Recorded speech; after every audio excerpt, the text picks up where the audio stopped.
The previous console generation was a heavy hitter, both for software and hardware. We saw a new best-selling game of all time be crowned with Wii Sports, wonderful new intellectual properties like Uncharted and Gears of War come into existence, and a surge of love for independent games such as Bastion and Super Meat Boy. But which of those last-gen games were our favorite underdogs? Since the PlayStation 3, Wii, and Xbox 360 lasted so long, we had to lay down some ground rules to try and narrow down our potential options. First, we're not looking for just games that were great but sold poorly. We also mean games that were overlooked, forgotten, or, in our opinions, generally underappreciated.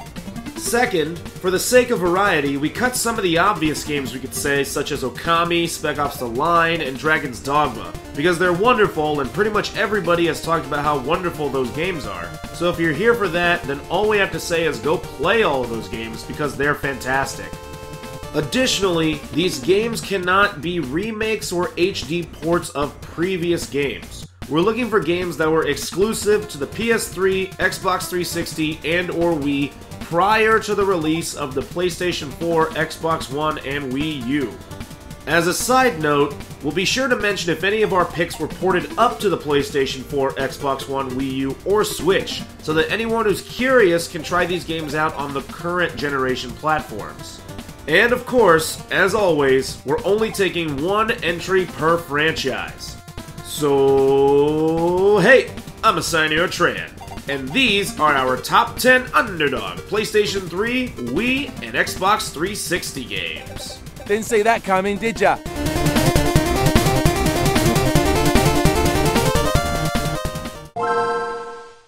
Ten. Cracking our top 10 is a game that came way out of left field.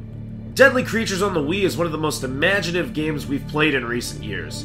You get to play as a spider and a scorpion as you battle other animals and creatures in the underbrush, such as snakes, rats, and even other spiders and scorpions.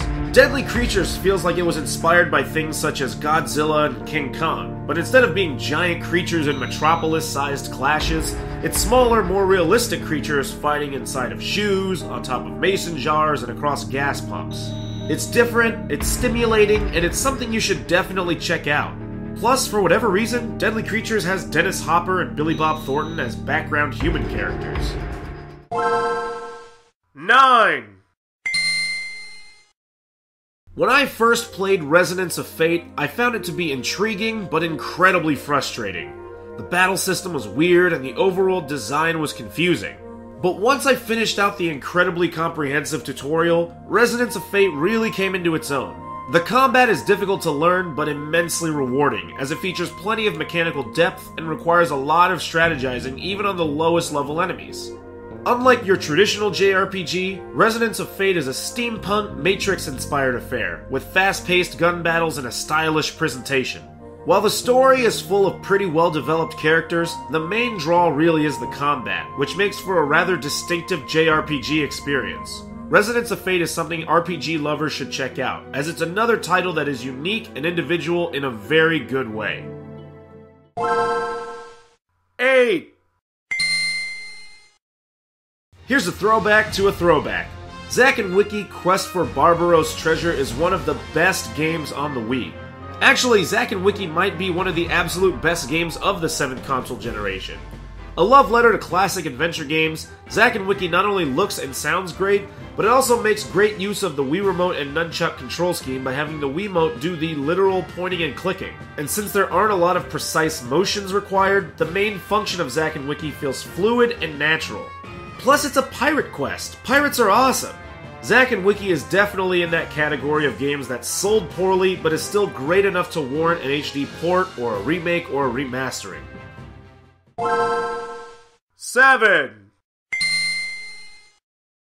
Tatsunoko vs. Capcom isn't obscure or underrated by any means, but it definitely struggles to fit in with the more established fighting games. It features a lot of characters that aren't very familiar to Western audiences, whereas Marvel vs. Capcom has a lot more recognizable faces. Tatsunoko vs. Capcom is on the Wii, which puts it at a unique disadvantage compared to Street Fighter IV, which is on the PS3 and 360. And, due to Tatsunoko vs. Capcom being in the Wii, its online features aren't as functionally sound compared to games on the PS3 and 360. But Tatsunoko is still a great fighting game, and it has support for a ton of different control schemes, including the classic controller, the GameCube controller, and its own arcade stick. I love Tatsunoko vs. Capcom, and personally, I couldn't recommend it more. 6. All the music from the next game I'm about to talk about is under copyright, so enjoy some royalty-free music I found online. If I may pull back the curtains a bit on this operation, the Saboteur is the game that inspired me to make this video. Featuring a film noir-esque setting and atmosphere and inspired by the fascinating true story of Grand Prix racer turned special agent William Grover Williams, the Saboteur is the swan song for the now defunct Pandemic games, best known for Destroy All Humans 1 and 2, Mercenaries 1 and 2, and Star Wars Battlefront 1 and 2. While the fist fighting is dull and stealth sections are fairly easy, the gunplay is wonderfully therapeutic, and the graphical presentation is amazing, with the black and white stylization being both a joy for the eyes and an easily translatable concept of how far you've progressed through the game. The Saboteur is, quite frankly, one of my top most underrated games, and for console players it's only on the Xbox 360 and PlayStation 3. 5. We love 3D Dot Game Heroes. It's not only a tribute to games from the classic gaming era such as the top-down Zelda games and Dragon Quest, but also the NES as a whole. 3D Dot Game Heroes' story is reminiscent of Final Fantasy, as an evil bishop steals various magical orbs in order to send the world into chaos. But overall, 3D Dot Game Heroes is a fairly lighthearted affair, with quirky references to classic gaming tropes, and the goofy dialogue to make the game much brighter and happier. The gameplay is true to the top-down Legend of Zelda formula, and you can upgrade and customize your character's abilities to your heart's content. To top it all off, you can download player-created character models, which include Link from The Legend of Zelda, as well as various other custom models.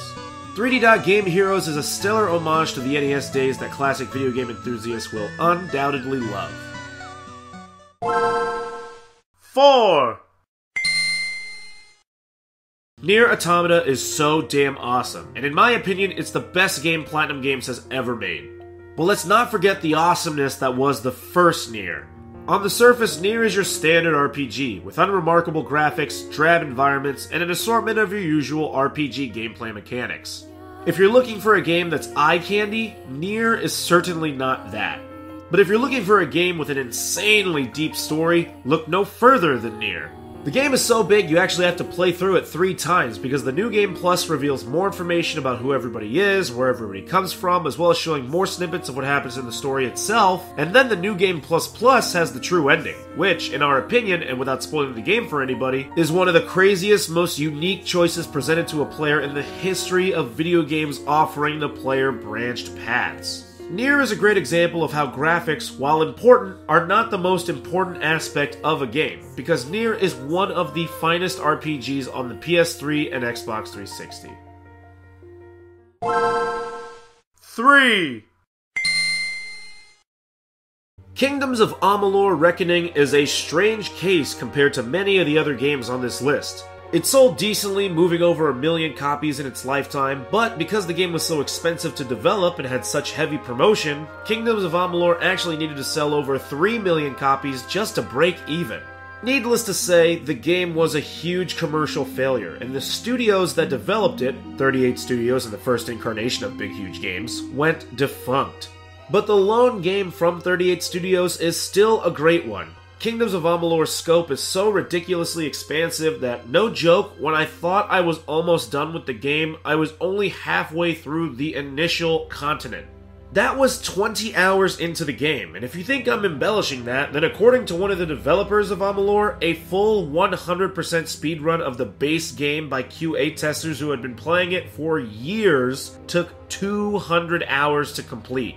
That is insane, but if you're only interested in the main story, then you still have enough content to warrant the entirety of certain other games. For anybody who is a fan of Skyrim or Dragon Age, Kingdoms of Amalur Reckoning is a steal, especially considering the prices for which it's available now. 2. Holy crap, Valkyria Chronicles is so great in so many ways, and it's one of my favorite games, and I know that's a really generic and cliche thing to say, but it's true, and I honestly believe it's a shame Valkyria Chronicles didn't sell better. When I first heard about Valkyria Chronicles, I'll admit, I was skeptical. A turn-based strategy game that has real-time action sequences? There's no way that could work. And yet, here it is, a super fun game that seamlessly combines turn-based and real-time strategy gameplay, as well as other aspects that add a surprising amount of depth. Each character falls into one of a handful of character classes. Each class has distinctly different weapons, armor pieces, and skill sets. Each character has unique qualities and characteristics that operate as in-game perks, and you, as the player, along with other specific characters, get commands that act as temporary stat boosts, so you're never at a loss for a new way to approach a certain mission. Alongside the gorgeous art style that's based on color pencil sketches, the absolutely lovely orchestral soundtrack, and the story that is atypical of the Japanese RPG-loving target audience, all in all, Valkyria Chronicles is a really great game with a ton of heart, a lot to offer, and the most important aspect of any video game, fun.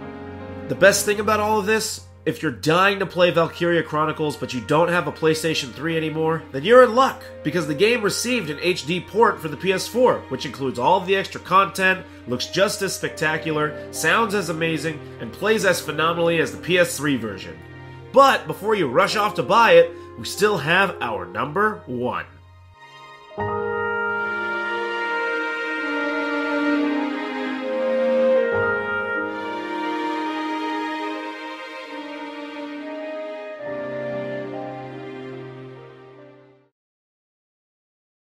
Alright, let's hit the flashback on the recap before we get to number 1. Number 10, Deadly Creatures. Number 9, Resonance of Fate. Number 8, Zack and Wicky. Number 7, Tatsunoko vs. Capcom. Number 6, The Saboteur. Number 5, 3D Dot Game Heroes. Number 4, Nier. Number 3, Kingdoms of Amalur. And number 2, Valkyria Chronicles.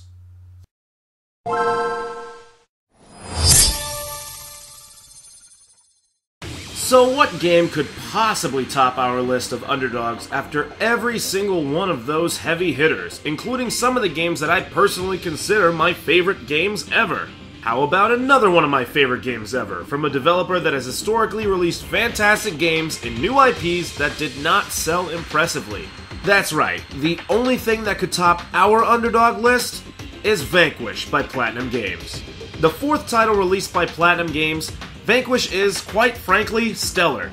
It's a fast-paced, third-person cover-based shooter featuring bullet time mechanics, quirky Japanese humor, and ridiculously huge boss battles that come in multiple stages, including some that play like beat-em-ups and bullet hell games, respectively. While this may sound like a lot to absorb, it's honestly one of, if not the most fluid and natural shooters on any platform, due primarily to the aforementioned bullet time, the incredibly responsive controls, and a slide boosting mechanic that allows the player to move about the area very quickly. Plus, you can combine the bullet time and the slide boost, meaning no chest-high walls or other potential cover points are ever truly out of reach. While the replay value is pretty low unless you want to replay the game on higher difficulties, and the story and voice acting are cheesy beyond belief, Vanquish is still a game that I can recommend to almost anybody. It's unbelievably fun from an insanely aspirational development team, and anybody that loves games designed purely for fun needs to play Vanquish. As an added bonus, everybody that has already gotten rid of their PS3s and 360s still have a chance to play it, as it was recently released on PC, with all the bells and whistles added to update it for modern day hardware. Seriously, go play Vanquish. In the meantime, if you enjoyed this video, please subscribe to our channel and click some of the links on screen to check out our other videos. Thanks!